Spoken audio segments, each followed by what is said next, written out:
तमाम राजनीतिक मेहमान हमारे साथ बने हुए हैं, आलोक वत्स, दानिश कुरैशी और साथ में सैफ खान। दानिशी, मैं सबसे पहले आपसे ही शुरुआत करता हूं और हम यही सवाल उठा रहे हैं कि जब लड़ाई जमीन के टुकड़े की होती है, जब लड़ाई सिर्फ पूजा की होती है, तो इसमें धर्म कौन लाता है, इसमें राजनीति कौन ले आता है? मैं सवाल इसलिए उठा रहा हूं क्योंकि देखिए, असदुद्दीन ओवैसी जिनका ट्वीट कल आता है, जिनका बयान सामने आता है, जिसमें वो बयान दे रहे हैं कि देश फिर 80 और 90 के दशक में चला जाएगा। इस तरह के बयान देने का क्या मतलब है? जब फैसला कोर्ट में चल रहा है, दो पक्ष कानूनी लड़ाई लड़ रहे हैं, तो उसमें सियासतदानों को बीच में आने की जरूरत क्या है?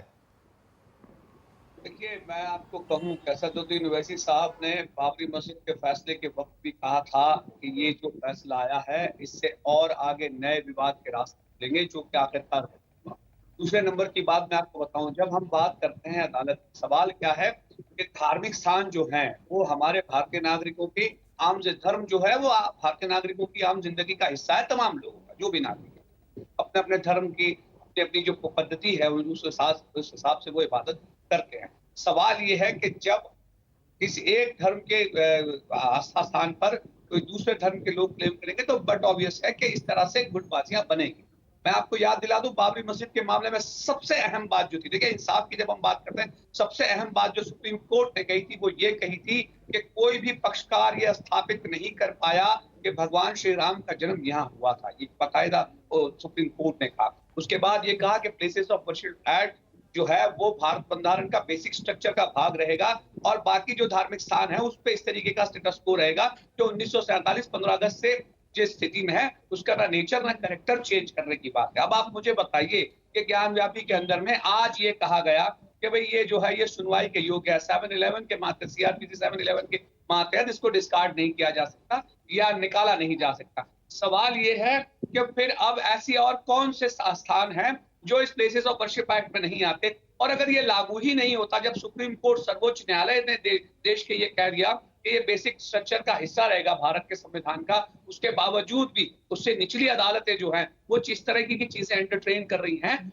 वो जैसा कि अभी हमारे जो कॉरेस्पॉन्डेंट मित्र जो बात कर रहे थे वो बिल्कुल सही कह रहे हैं कि देश को हम अंधकार की तरफ ले जा रहे हैं। देश के अंदर में समाज का विभाजन एक राजनीतिक पार्टियों को सूट करता है। जैसा कि आपने कहा कि राजनीतिक लोग क्यों आ गए, तो मैं आपको बता दूं, हमारे यहाँ सबसे बड़ी गलती अगर कोई हुई है तो भारतीय इलेक्शन कमीशन की है। उसे 1980 और 90 के दशक में राम मंदिर पे बाबरी मस्जिद तोड़ने की मूवमेंट करने वाली राजनीतिक पार्टी को तत्कालिक बैन कर दिया होता तो आज ये स्थिति नहीं आती। सवाल यह है कि हमारे यहाँ राजनीतिक पार्टियों को धर्म के आधार पर राजनीति करके सत्ता पाने का जो आसान तरीका मिल गया है, वो देश के नागरिकों के बीच में खाई पैदा कर रहा है। जो हमारी कम्युनल हार्मनी है, जो देश का सोशल फैब्रिक है, वो कहीं ना कहीं डिस्टर्ब हो रहा है। और ये एक मामला नहीं है। दानिश साहब, रोक रहा हूं आपको। जी। इस देश की राजनीति में हमेशा यही आरोप प्रत्यारोप का दौर शुरू चलता रहता है।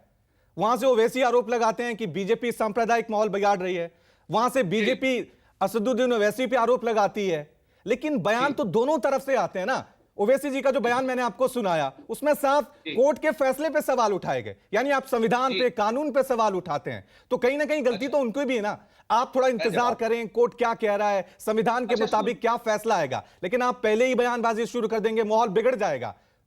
ठीक है, सुनिए, देखिए मैं आपको बताता हूं, भारतीय जनता पार्टी की एक तर्जुमान थी जो सुप्रीम कोर्ट में पहुंची थी अपने खिलाफ जो पूरे मामले को, जिनके खिलाफ ब्lasphemy का मामला दर्ज हुआ था, उसमें जब सुप्रीम कोर्ट ने टिप्पणी की तो आपको पता है कि खत लिखने वालों में 17 तो रिटायर्ड जजेस थे।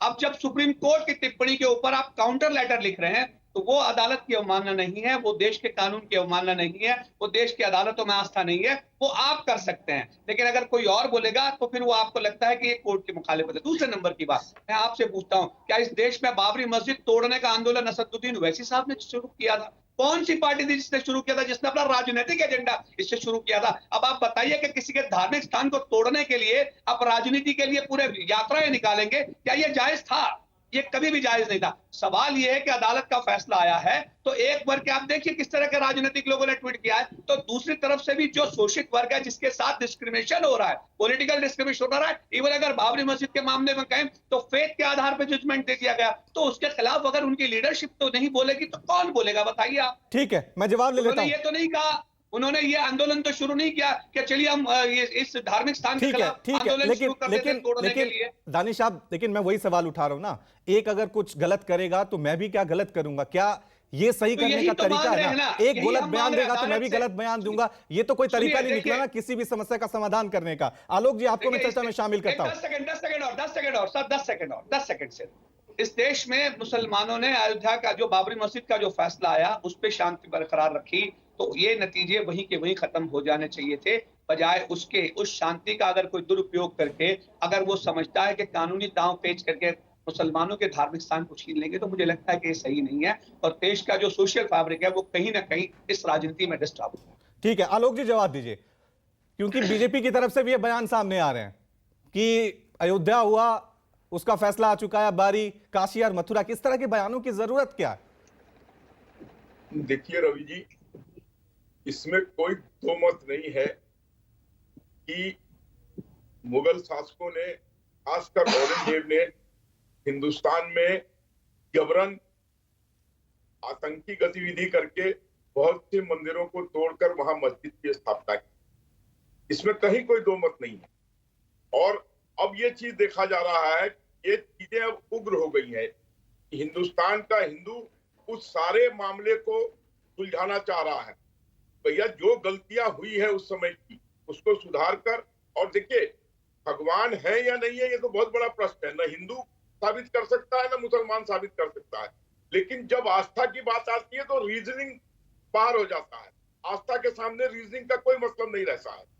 और इसी तहत जो दानिश कुरैशी, सैफ खान और इस तरीके के जो अच्छे लोग हैं, जो मॉडरेट लोग हैं, उनको हिंदुओं के साथ मिलकर बैठकर कोर्ट के बाहर अगर वो आर्कियोलॉजिकल सर्वे ऑफ इंडिया और इस तरीके की एजेंसियों का साथ लेकर समाज के कुछ और वरिष्ठ लोगों को उस कमेटी में जोड़कर अगर ये फैसला कर ले कि हाँ जी ये गलतियां हुई हैं, इनको वापस कर दिया जाए, तो मैं समझता हूं ये ओवैसी और इस तरीके के लोगों का दाल गलना बंद हो जाएगा। वैसे भी ओवैसी जी को हिंदुस्तान का मुसलमान बहुत सीरियसली नहीं लेता है। उनकी आदत है हर चीज पर बोलने की। यूपी में गए 0/0 पर उनको टाला दिया वहां के मुसलमानों ने। लेकिन ये मामला अगर नहीं अभी रोका गया तो ये सही बात है कि हम फिर से 90 के दशक में जाएंगे। और मैं प्रभाकर मिश्रा जी को धन्यवाद देना चाहता हूं, जिन्होंने जो आपके मीडिया कर्मी हैं उन पर भी एक प्रश्न चिन्ह उठाया है कि आप टीआरपी बढ़ाने के लिए चीजों को इतना तूल दे देते हैं, इतनी गर्माहट दे देते हैं कि ठंडा आदमी भी गर्म हो जाता है उन न्यूज को सुन के। तो मैं इसलिए प्रभाकर मिश्रा जी का भी सम्मान करना चाहता हूं कि उन्होंने खुलेआम अपने ऊपर ही उंगली उठाई है, अपने समाज के ऊपर उंगली उठाई है। तो समाज के हर वर्ग को, लेकिन आलोक जी, ये न्यूज़ 24 का एक मूल सिद्धांत है कि हम निष्पक्षता के साथ पत्रकारिता करते हैं, और यही वजह है कि अगर मीडिया में गलत हो रहा है तो मीडिया पे भी सवाल उठाते हैं। लेकिन मेरा सवाल आपसे ये है कि जो लोग ये बयान देते हैं कि अयोध्या का फैसला आया, अब मथुरा काशी की बारी, उन पे भी तो सवाल उठने चाहिए ना। मैंने कहा ना, नेताओं पर भी सवाल उठ रहा है, कोर्ट के ऊपर भी लोग उंगली उठा रहे हैं फैसले पर, आपके मीडिया कर्मी भी जो कर रहे हैं वो भी देश देख रहा है। तो इसका क्या सलूशन होगा? इसका सलूशन होगा कि समाज के लोगों को आगे बढ़ के एक कमेटी बना के उसके तहत इन चीजों का फैसला करके कोर्ट को भी इसके अलग करके खुद ही फैसला कर ले कि हाँ अगर गलतियां हुई हैं इतिहास में तो उसको सुधारा जाए, नहीं हुई है तो उसको छोड़ दिया जाए। और मैं समझता हूँ इस देश में ऐसे लोग हैं जिनकी बातों को पूरा देश सुनेगा अगर इस तरीके की कमेटी बना के फैसला आता है। नहीं तो ये जहां जा रहा है ये एक भयंकर संदेश है, ये एक गलत रास्ते पे जाने की कवायद है। इससे देश में जलजला होगा, आग लगेगा और वैमनस्यता तो कहां जाएगी इसका कोई ठिकाना नहीं। जिम्मेदार कौन? अगर ऐसा होता है तो जिम्मेदार कौन? यही सवाल। नमस्कार, मैं हूं मानक गुप्ता। अगर आपको हमारा ये वीडियो पसंद आया हो तो इसे लाइक और शेयर जरूर करें, और हां, हमें सब्सक्राइब और फॉलो करना ना भूलें ताकि आप देश और दुनिया की कोई खबर मिस ना करें। तो जुड़े रहिए हमारे साथ और देखते रहिए न्यूज़ 24।